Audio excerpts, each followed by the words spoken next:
Bonjour les enfants, c'est papa. Mon mur est un asile psychiatrique à ciel ouvert et ma salle d'attente est toujours bondée. Bienvenue à la clinique les enfants. Il y a pratiquement 6 ans et demi, 7 ans, on va dire période 2018, nous avons tous ensemble entamé la longue marche vers notre changement.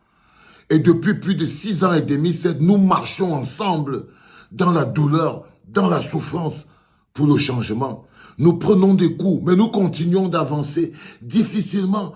Les insultes, les crachats, les emprisonnements, même les décès. Depuis pratiquement 6, 7 ans, les enfants, nous avançons doucement, doucement avec notre patron. Nous avons engagé notre marche vers l'alternance, dans la paix et par les urnes. Cette marche a ceci de particulier, c'est qu'elle ne s'encombre pas de stop ni de marche arrière. La douloureuse marche que nous avons entamée vers notre changement, la marche qui fera de nous un peuple, la marche qui transforme les populations en peuple, que nous avons entamée tous ensemble et que nous menons difficilement à la dure, à la souffrance, ne s'encombre ni de pause ni de marche arrière.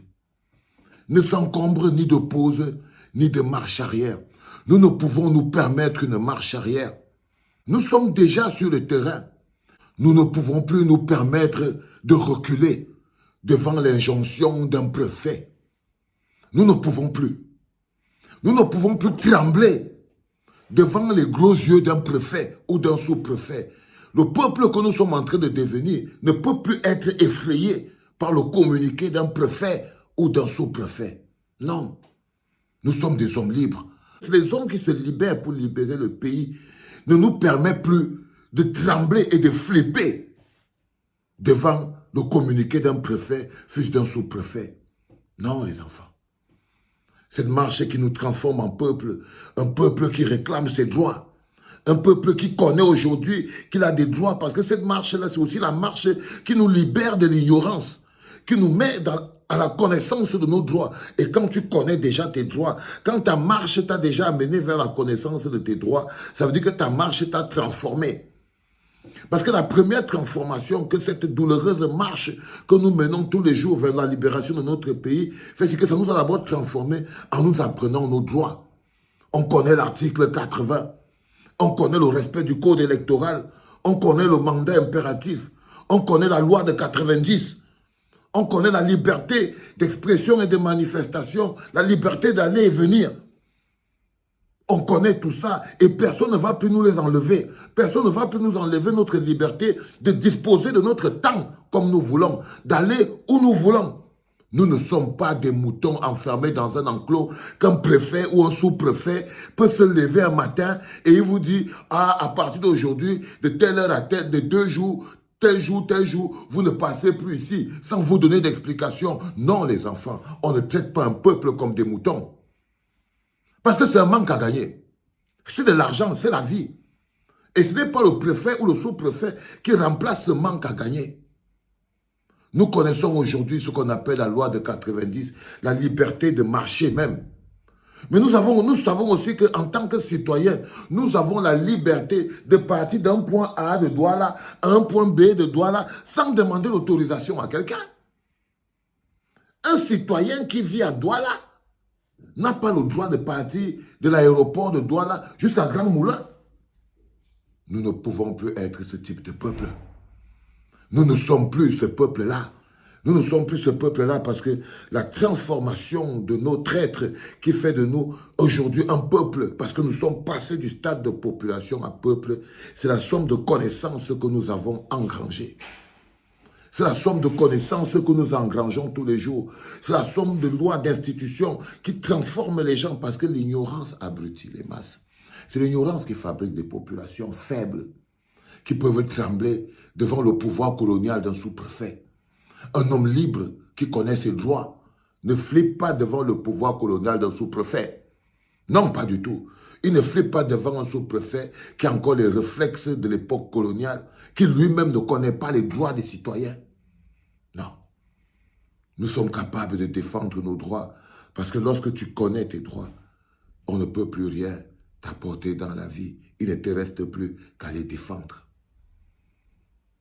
La bataille que nous allons mener pour aller récupérer Maurice Kamto à l'aéroport et pour l'amener à Grand Moulin, le siège du MRC, doit être de 1 million de personnes. Parce que si nous perdons cette bataille-là, nous avons déjà perdu quelque chose. Nous ne pouvons même pas nous permettre, parce que ce sont ces victoires dont on a besoin pour continuer d'avancer. Tu as Douala, tu vas apporter quelque chose pour le changement. Sache que le match qui consiste à aller grossir les rangs du peuple camerounais de Douala, qui va aller chercher Maurice Kamto à l'aéroport pour l'amener à Grand Moulin, sache que tu vas dire, tu seras là et tu vas pouvoir dire à tes enfants que j'étais là. Tu vas pouvoir raconter à tes enfants que nous nous étions levés pour aller chercher Maurice Kamto à l'aéroport. Ça va être écrit dans les annales. Ça va être écrit. Ça va être écrit parce que c'est comme ça qu'on construit un peuple. Ce sont nos petites histoires qu'on va se raconter et qu'on va raconter à nos enfants. Ceux de Paris vont raconter que non.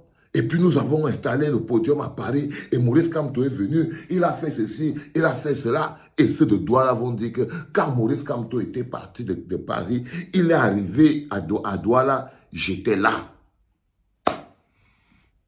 Il faut pouvoir avoir cette fierté.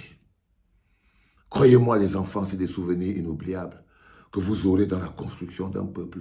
Ils vous prennent pour des gens qui n'ont pas des personnes et du coffre à construire. Mais moi je sais que l'histoire, la construction d'un peuple, c'est l'histoire collective, c'est le vécu collectif, c'est la souffrance collective, c'est les actions menées ensemble dans le collectif. Et c'est toujours très important de pouvoir dire à vos enfants que ce jour-là, j'étais là.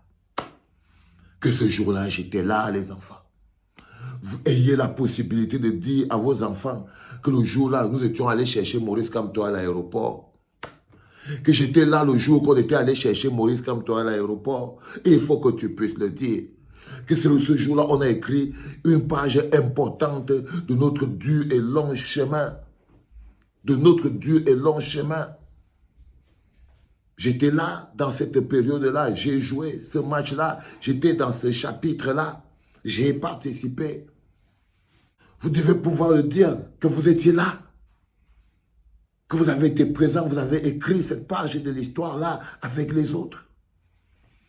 Qu'en tant que peuple, on avait fait ça, que les gens voyaient ça sur Internet. Fermez vos yeux, imaginez. Ça libère les âmes.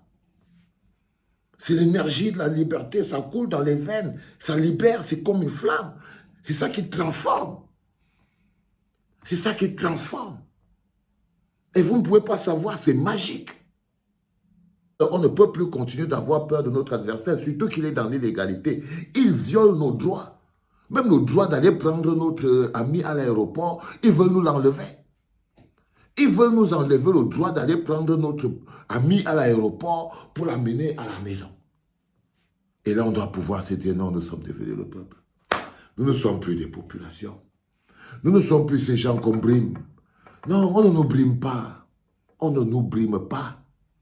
On ne nous brime pas. On ne peut pas être brimé par un sous-préfet, fût-il un préfet, ou quoi que ce soit, en violation de la loi surtout.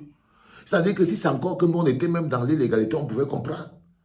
On est en train de subir une violation par le sous-préfet, donc un manque de respect, un piétinement de la souveraineté du peuple. Mais ce n'est même pas seulement ça, c'est le côté magique. Nous sommes à quelques mois d'un changement spirituel dans notre pays. Parce que quitter de la gouvernance de Paul Biya, c'est comme on est en train de faire l'exorcisme, c'est du désenvoûtement. Et marcher là va nous désenvoûter. Marcher là, aller chercher Maurice Kamto et le ramener à l'aéroport et le ramener ça va être le désenvoûtement. Ça va être comme l'exorcisme. Vous allez vous sentir libre, beau, grand, fort, léger, en train de mener un grand combat. Surtout, je vous ai dit, vous aurez la fierté de dire à vos enfants, j'étais là. J'étais là ce jour-là. C'était le tout premier podcast de la journée en direct de la clinique, les enfants. C'est parti. C'était papa.